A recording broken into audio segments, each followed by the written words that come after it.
Well, right now, at least 82 people are dead after flooding in the Texas Hill Country, and many are still missing this morning. So state officials say they are searching around the clock, looking for both the living and the dead that were swept away by floodwaters on Friday. In Kerrville County alone, authorities have found the bodies of 68 people, including children. They have found others dead in Travis, Burnett, Kendall, Tom Green, and Williamson counties.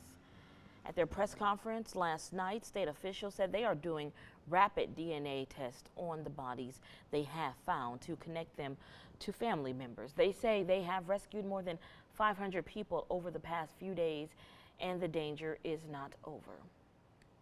There's more heavy rainfall that's expected that will lead to potential flash flooding broadly in these regions: the Big Country, Concho Valley, Central Texas, and once again, Kerrville.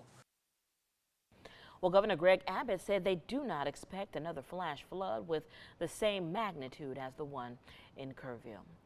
Well, 5:33 this morning, water took over that area extremely fast, leaving many people trapped in their homes. So one man laid down his life so his family could get out on time.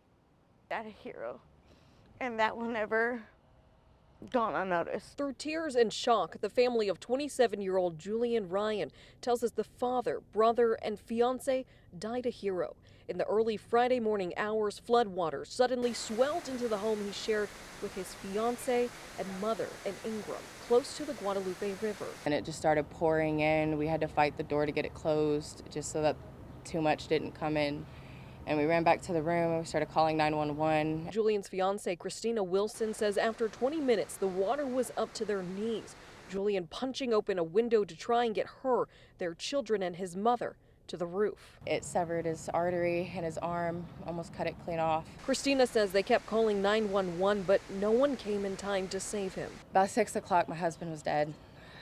He had lost all of it, all his blood. He looked at me and the kids and my mother-in-law and he was like, "Sorry, I'm not gonna make it. I love y'all." Christina says she found her fiance after the water receded, but his body wasn't recovered for hours. Now, loved ones remember the man they call a hero. He was the hero out of this story. Especially when they told him my brother is dying. They should have went to him first. I mean, that's how I see it. He's just the kindest person I've ever met in my life, and I will forever love him no matter what. The four stand together, saying more needs to be implemented to never let this happen again. All four of you, do you guys think that flood sirens would have saved lives in this situation? Most likely. Yes. Yes. They would have been, everybody would have been worried, what's that noise, what's that noise? We would have left. We would have went anywhere else. We have so many places we could have gone that were safe. In Kerrville, I'm Amanda Henderson. Well, people in the area say they were not warned in time to escape the flood. Now, Texas officials are pointing out gaps in the National Weather Service's forecasting.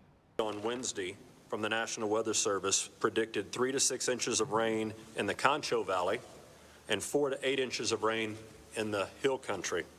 We worked with our own meteorologists to fine-tune that weather statement, and as many of you know, and many of you in broadcast journalism and meteorology, you can go back and look at your own forecast, and the amount of rain that fell in this specific location was never in any of those forecasts.